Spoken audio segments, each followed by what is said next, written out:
Welcome back to True Crime Nostalgia, where we explore some of history's most captivating crimes. That's right. And today we're diving deep into a case that I know you've all been requesting. Oh, yeah. The Menendez brothers. It's This one is a... a story of wealth, Absolute. privilege, Yes. brutal murder, Uh-huh. and a family Yes. hiding Yeah. some very dark secrets. It's really something. I mean, this case really kind of throws everything we think we know about picture-perfect families out the window. Out the window. You know, you picture like Beverly Hills, a successful Hollywood executive, Right. a seemingly devoted wife, Yeah. and 2 sons, living a life most of us only dream of. Yeah. But, you know, as we're going to learn, there was a much darker reality hidden beneath that glamorous surface. Exactly. So let's rewind to August of 1989. Okay. The police are called to a gruesome crime scene. Oh, yeah.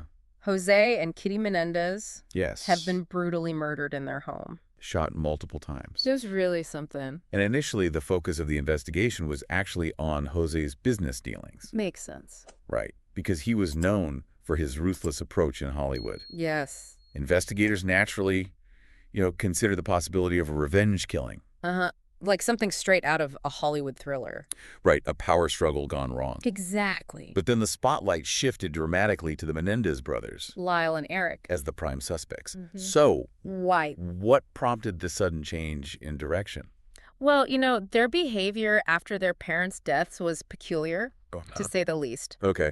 They went on this lavish spending spree, purchasing Rolex watches, luxury cars, even venturing into business investments. Oh, wow. We're talking close to $1 million Wow. spent in just a few months. It certainly makes you question the psychology Yeah. behind such extravagant spending after such a traumatic event. Right.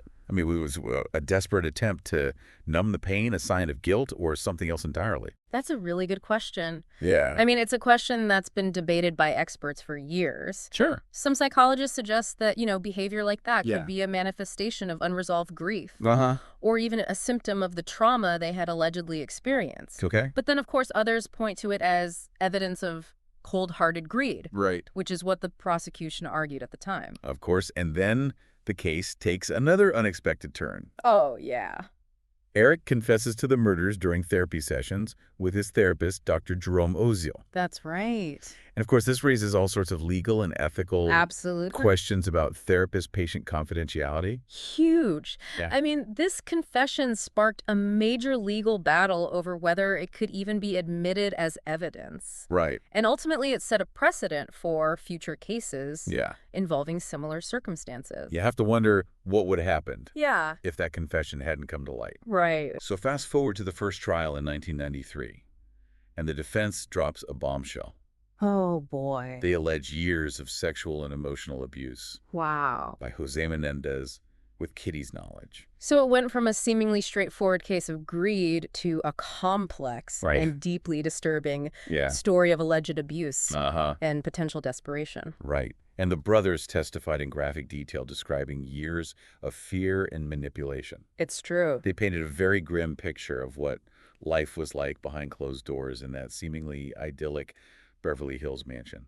Yeah, they, Yeah. their testimonies included chilling accounts of manipulation, fear, and the sense of being trapped with no escape. Right. And it really makes you think about the hidden scars that abuse can leave. Yes. Especially within a family where outward appearances can be so deceiving. Absolutely. And it raises the question, could their alleged history of abuse Right. have played a role in their actions? Right. Were they driven to a point of desperation, believing that murder was their only option? Right. Or was it, as the prosecution argued, a calculated act to inherit their parents' fortune and escape accountability? Exactly. And public reaction to these abuse allegations Oh, yeah.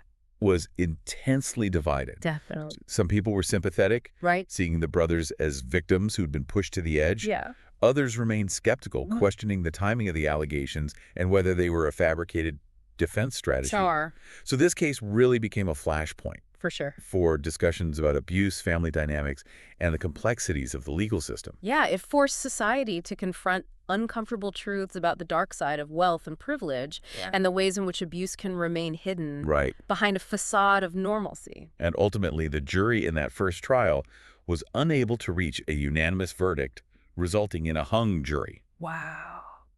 This set the stage for a retrial in 1995, Oh my goodness. leaving the nation on the edge of their seat, Right. wondering what the outcome would be. Yeah, what a cliffhanger. I know, right? Wow. And in that second trial, the prosecution, they really successfully limited the scope of that abuse testimony. Okay. They argued that it was irrelevant Yeah. to the act of murder itself. Right. They really focused on the premeditation, Right. the purchase of the guns, Yeah. and the seemingly calculated nature of the killings. So how did they manage to restrict that crucial part of the defense's case? Well, they argued successfully Okay. that the abuse, even if true, Right. didn't justify the murders. Mm-hmm. They portrayed the brothers as cold-blooded killers who chose to take their parents' lives rather than seek help Yeah. or escape the situation. And the judge was swayed by this, He was. and so limited the amount of abuse testimony the jury could even hear. It's true, and that must have been a significant blow to the defense. It was. And without the full context of the alleged abuse, the brothers' actions, they appeared much more calculated and less like an act of desperation. Right, and remember, this was the 90s, and the understanding of abuse and its psychological impacts wasn't as developed as it is today. That's a good point. So in the second trial, what was the final verdict? Well, the jury found both Lyle and Erik Menendez guilty of first-degree murder. Wow. They were sentenced to life in prison without the possibility of parole. And for many, this seemed like the end Right. of a dark and twisted saga. Yeah, but as we often see with high-profile cases, the story doesn't always end there. That's true. Nearly 3 decades later, in 2023, new evidence emerges that has the potential to rewrite this entire narrative. That's right. So tell me about this new evidence. Well, we have two significant pieces of evidence that have come to light. Okay. First, a letter written by Erik to his cousin in 1988, a year before the murders, was discovered. Oh, wow. And in this letter, he explicitly describes the abuse he was enduring Okay. and expresses his fear and desperation.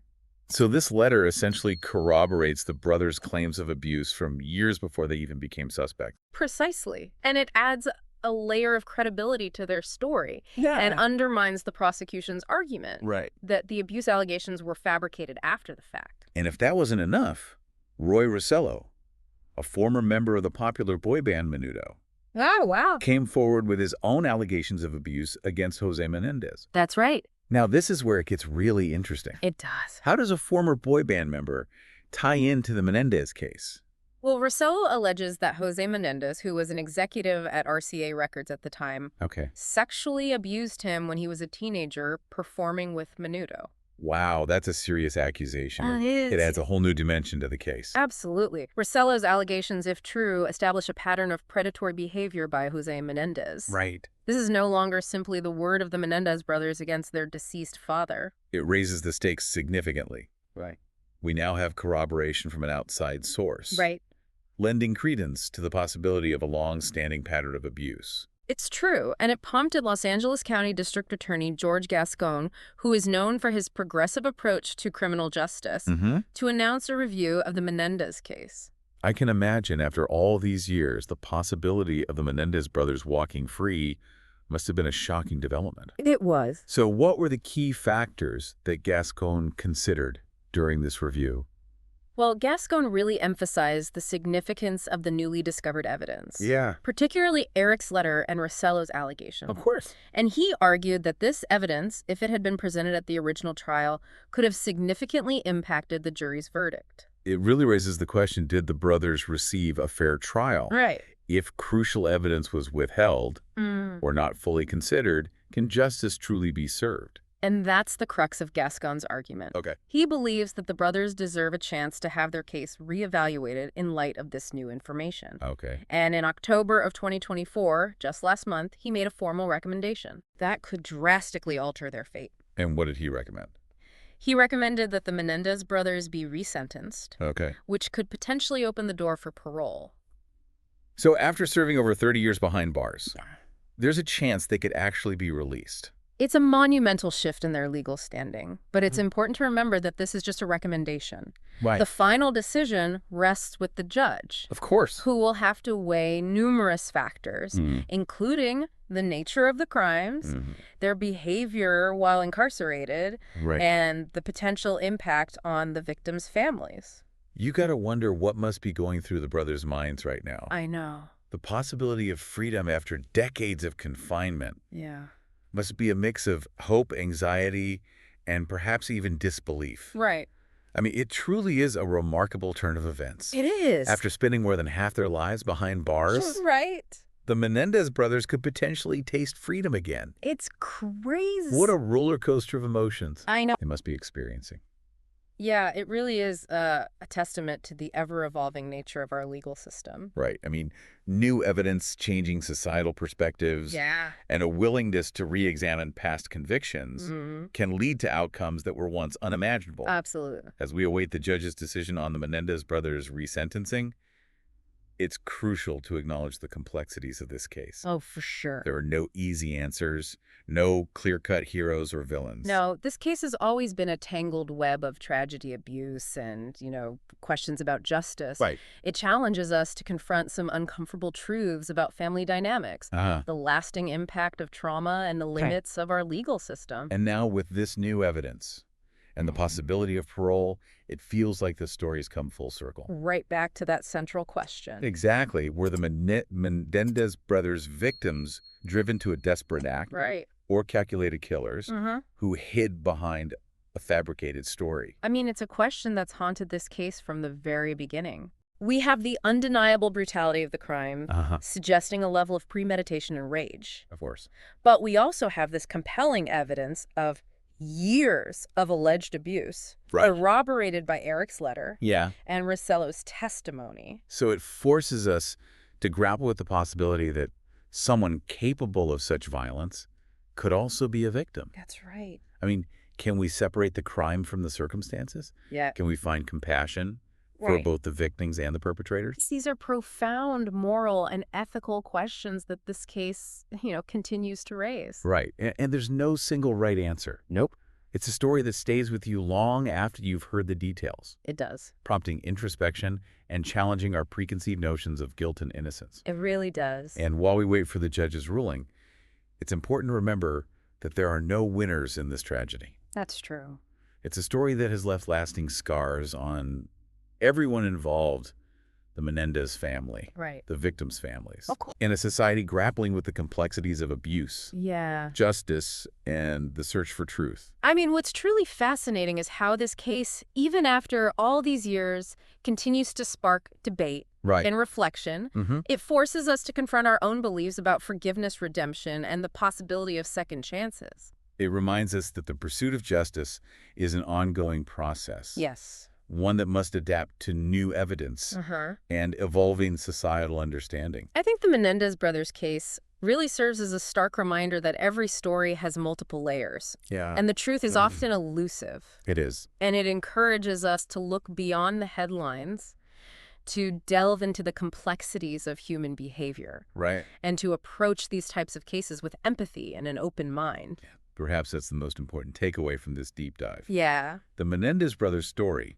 is a cautionary tale, a reminder that even in the face of seemingly insurmountable challenges, we must strive for understanding, compassion, and a commitment to seeking justice for all involved. Couldn't have said it better myself.